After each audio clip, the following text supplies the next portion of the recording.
Hi there, I'm Karl, and I painted the Space Marine yesterday. It took me about 2.5 hours, but I've time-lapsed this to 11 minutes or so, and we're going to quickly go over the process. So, he's pretty grungy right there because he got stripped, but his arms are brand new. I tried to clean up as much of the flashing as possible, but I've got, 2,000 points of Marines to go through, so I'm just going to, power through it. I'm starting off with Stynylrez Res Red Brown Primer here as a base coat for the orange.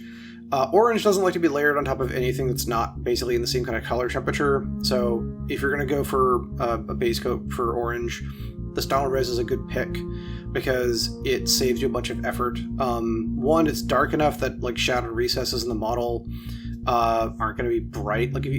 Generally when you're painting orange, you'll go white primer to get a really shocking orange. In this case, but if you do that, all your shadowed areas, if you don't get full coverage with the orange, as you can see, because I'm going from a top-down kind of a perspective here, all those recesses back behind his backpack and everything, if you went with white to get a nice clean orange, they would be artificially bright and they'd look weird. So if you went black and then spray painted white on top of it, like I'm doing right now, like a zenithal highlight from the top, I did that a bunch and it works, but it's an extra 2 steps. So go with the red brown primer and you're able to basically go and save a bunch of time because you cover the base coat. So what I would do is I would go black then white, and then I would go and hit it with basically the rust orange that you saw earlier, the orange rust, the Vallejo orange rust. And then I'd layer on the blazing orange like I did now, and then I would go for I wasn't actually using orange, model orange. This is the secret technique that I've kind of gone, because I used to go blazing orange and then basically a mix of blazing orange and yellow to kind of get a really gold. But now I go on with the model color orange, which is like a traffic cone orange. It's super orange. As you can see here, it's extra saturated. It's just gorgeous. Here I'm hair drying it between spraying sessions. I'm just kind of cutting that out. And we can see that I worked up that orange and that saturation, which is kind of how I'm getting my highlights, because if you keep on going, you keep on adding white to these things, which I will do in just a second, it can kind of make it feel like a creamsicle a little bit. So now I've got my Model Air Orange, and I'm mixing it 2-to-1 ratio with Model Air White, and this is going to be just my top highlight. It's just going to give a little bit more punch. And all of this orange that I'm doing, I'm just spraying from a top angle, and I'm focusing on the areas that I know are going to stay orange, so the kind of the arm, the vambrace arm guards, the tops of the shoulder pads, and the tops of the leg, and his chest. So we can see the example of kind of what I'm going for on the right there. The helmets are black, the shoulder pads are black. His entire leg is going to be black, his lower leg, his calves. So I didn't focus on getting the color into any of those areas. Also his backpack is going to be black. So now we're on to brush painting, because basically I've finished base coating him. And I'm setting up just a quick wet palette. I like using these little I don't know, it's called a Betty Crocker tray. Oh, and I have a nice cold drink. And I'm just selecting a brush here, making sure it's nice and wet and finding a good one. I'm using these gold Taklon, land nickel or something brushes. It's some kind of British sounding name. And I'm just going large brush, medium brush, small brush for all my base coating. And cutting in this black just takes a metric forever. It's most of the work on this is actually cutting in black. And you can kind of see as I'm progressively going smaller and smaller. I'm using this Vallejo model color black, which is just an excellent, excellent black. I'd stick away from the game color black in their line, because it's a very glossy black, and I find it to be kind of weird and gross. This model color black is just, I don't know, it's a nice mixture of matter, such and such. If you make a mistake like I've kind of done here, you can kind of just wipe that up pretty easy. Just a little bit of paint water on a Q-tip, and you just kind of rub it off. As long as the paint underneath it is dry and you're properly wetting your paint, you should have no problems painting dark colors on bright colors, which is one of the reasons why I base coat how I'm doing it. This is a good example. I'm using this 3D printed paint holder. Games Workshop sells their kind of spring-loaded one, which is not a bad investment, honestly, because it allows you to do stuff like this where you can brace your hand on a table. And, my right hand over there, my dominant hand, that guy is actually, I'm constantly trying to brace him against the table and then bracing against with like my pinkies. You can see I'm bracing against myself, and that's going to give me a really steady platform to do all that fine shoulder pad painting, because if you screw up there, it's kind of a pain in the dick to get done. Now I've moved on to doing all the metallics with Vallejo model color. That's just model metallic air black. That's a big mouthful.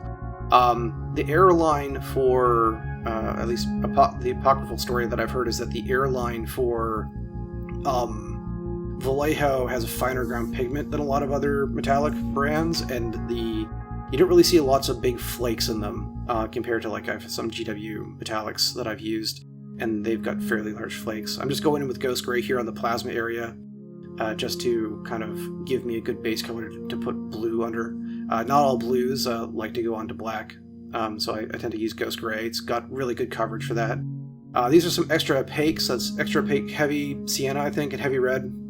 They were used on the Purity Seal just to base coat them. Oh man, I screwed up there. I got some blue paint all over my hand. I was worried it was on the model, but it's not.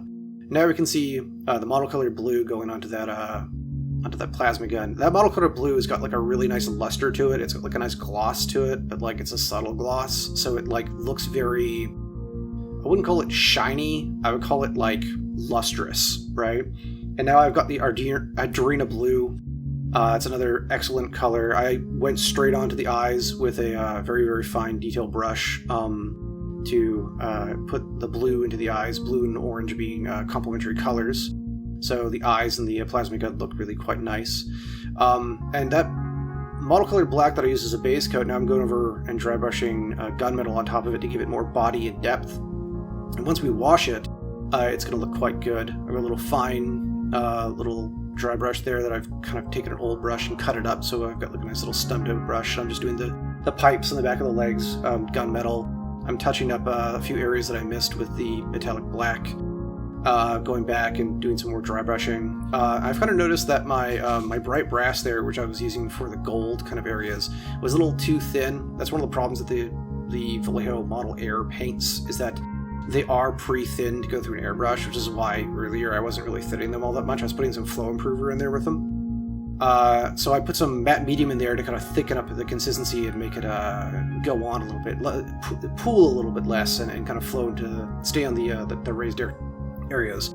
And that was just some white added with that Ardena blue to kind of get a nice highlight white.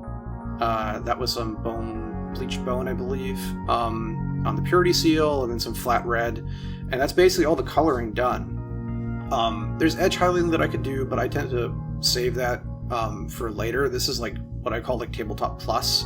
Oh, and this is the secret ingredient here. This is stuff I think I learned it from Lester Bursley's YouTube channel, I think. Basically, it's a very, very thin down sunny skin tone that I'm running through the airbrush at extremely low PSI, and I'm able to use that to build up this kind of nice gradient in all the black areas, which saves me a bunch of time. But it also blends very well with the orange, so you don't really notice it all that much. Now we're on to the quick shade. This is actually probably the most critical moment. This is just some light tone and strong tone mixed with matte medium. And I'm just going to start painting that on here. And I'm being very careful to make sure this doesn't pool and it's very even. And later I'll go back over with a smaller brush and I'll actually add in tone into recesses and kind of do like a pseudo pin wash with it. And what I'm doing here is see me going over to the back there with that kind of water cup that I filled up earlier. And I'm just like trying to make sure that I thin down all the areas that I feel shouldn't have too much wash on there. And then I'm going in and I'm sopping up, because that water is going to flow with the quick shade into areas and cause coffee staining if you don't sop it up once you add some onto it. So it thins down the top area, but then it flows into the bottom areas and you'll get weird extra coffee staining.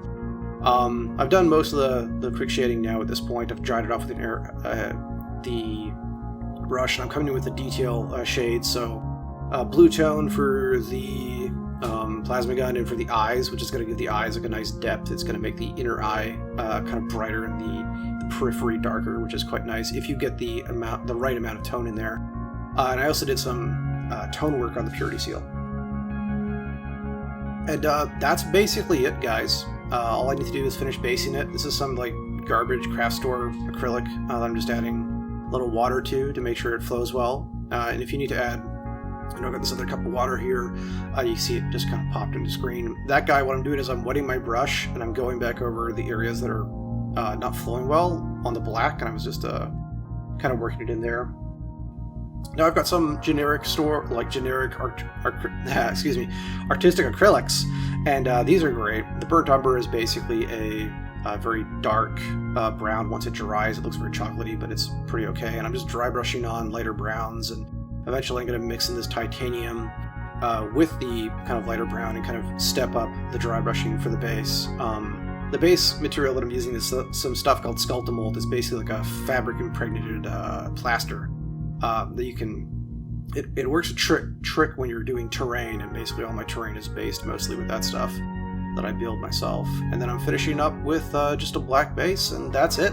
That was like 2.5 hours of work. A little bit of this is a satin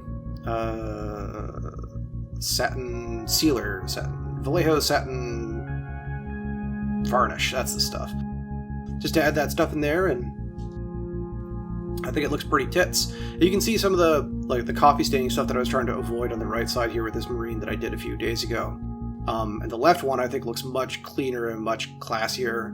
I think the overall process is quite nice, which is why I wanted to share it. And that's basically all I have for you today.